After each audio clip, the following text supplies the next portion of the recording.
Para mí es un gusto presentaros ahora al siguiente ponente, porque dicen que si Sánchez viene hijo de Sancho, y si hijo de Sancho fue uno, quiere decir que Miquel Sánchez y Eduardo Sánchez somos primos, y no habría otra cosa que más satisfacción me hiciera que fuera mi primo. Me toca lejos, pero para mí es un honor y un gusto y una satisfacción tenerte casi como primo. Gracias, Miquel. Gracias, primo, por la invitación, y para mí es un gusto también estar aquí con todos vosotros y compartir mis experiencias con los factores de crecimiento. Me toca hablar, como comprenderéis, de los PRPs en lesiones condrales. Quiero recalcar que no tengo ningún conflicto de intereses, nunca he sido socio de ninguna empresa que venda kit y creo que nunca lo seré. ¿Qué es un PRP? Un PRP es simplemente un volumen de plasma que contiene más plaquetas que la sangre periférica. Es así de tonto y así de sencillo. Se centrifuga la sangre, se separa y cogemos plasma con plaquetas.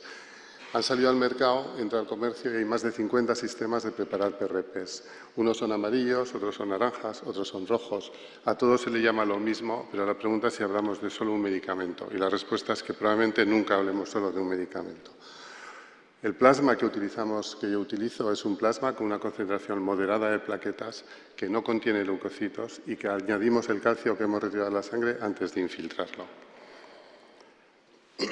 Es bien conocido en la literatura los efectos de los factores de crecimiento en los diferentes procesos de regeneración o de reparación de un tejido, y además de todo eso, cada vez se conoce más sobre los efectos antiinflamatorios, los efectos bacteriostáticos y los efectos analgésicos por presencia de endocannabinoides en las plaquetas. Hicimos mucha cirugía experimental porque nos preocupaba hacer daño.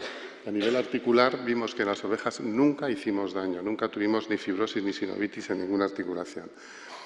¿Y qué efectos tiene un PRP, esos factores de crecimiento de una articulación? Bueno, sabemos que una articulación que se inflama por una artrosis se activan las vías inflamatorias, sobre todo el factor nuclear kappa beta, se activa el complemento y se produce sobre todo un tejido, una fibroneuroangiogénesis, tanto en el hueso subcondral, como veremos luego, y en la articulación.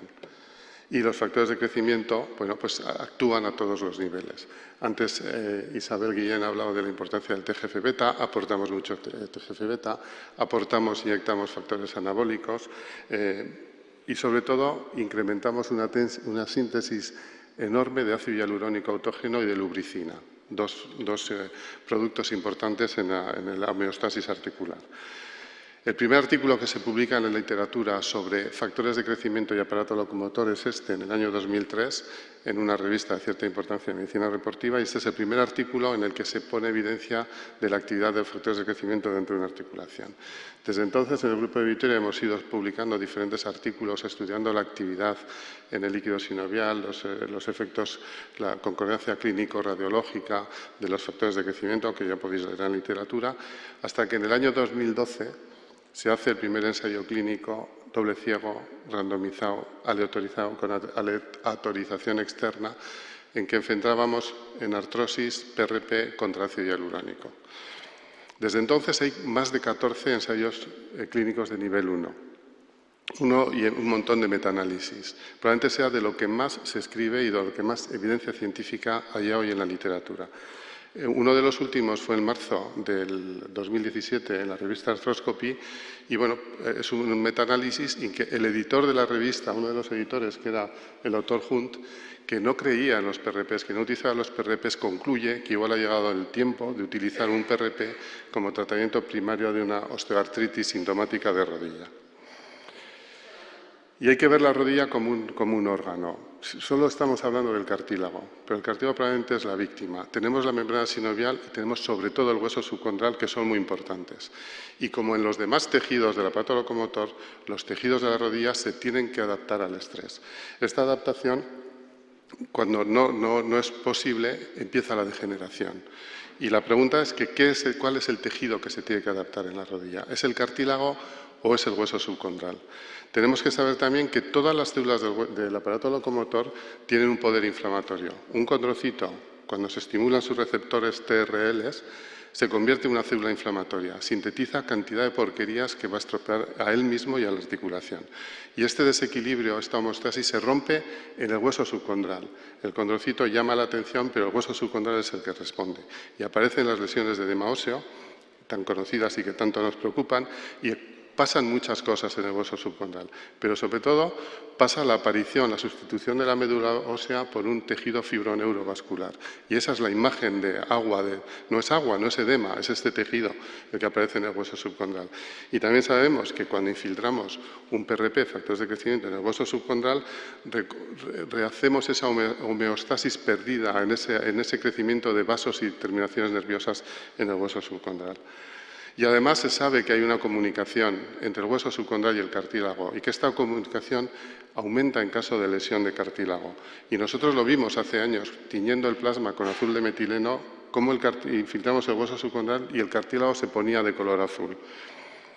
Y todo lo intuimos porque hemos hecho microfracturas para estimular ese hueso subcondral y nosotros lo que hacemos es añadir a esas microfracturas infiltrar el hueso subcondral con factores de crecimiento.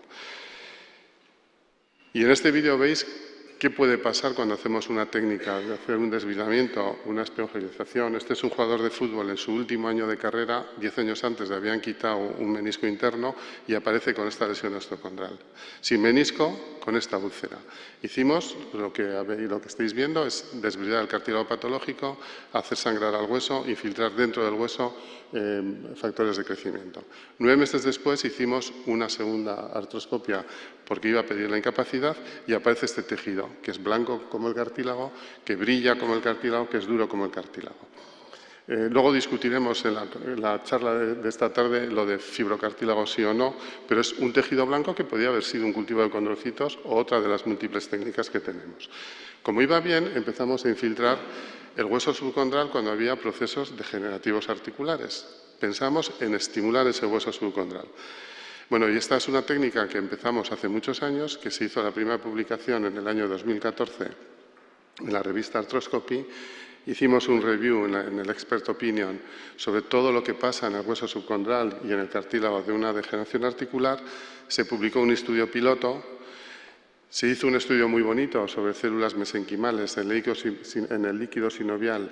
Sabéis que las rodillas artrósicas, cuanto más artrosis, más células madre hay en el líquido sinovial, que no consiguen modular la inflamación ni reparar nada, y que cuando infiltramos el hueso subcondral lo que nos sorprendió es que esas células mesenquimales desaparecían del hueso subcondral a la semana. Era como si la articulación recibiese un aviso de que ya no pasa nada cuando infiltramos el hueso subcondral. Y son células madre con capacidad de derivarse hacia adipocitos, hacia osteoblastos y a condrocitos, con las mismas propiedades que otras células mesenquimales. Y el último artículo que acaba de salir publicado en la revista Cartilage es un estudio comparativo en artrosis severas grado 3 y 4 si infiltramos el hueso subcondral y la articulación o solo la articulación con PRP. Evidentemente ganó de calle cuando infiltramos y estimulábamos el hueso subcondral. ¿Qué conclusiones podemos sacar? Pues es que el hueso subcondral es el misterio. Ahí hay células mesenquimales, hay células madre en ese hueso subcondral que son responsables de sintetizar proteínas que van a la articulación, que cuando degenera una articulación, esas células mesenquimales se enferman, se hacen viejas, pero no las de la rodilla mala. Las de la cresta ilíaca también. Tenemos que tener en cuenta que cuando cogemos células madre de la cresta ilíaca, cogemos células también viejas y enfermas. Y es muy bonito saber que esas células, cuando las ponemos a cultivar y añadimos factores de crecimiento, rejuvenecen, vuelven a ser células madre activas, que eso es lo que hacemos infiltrando el hueso subcondral.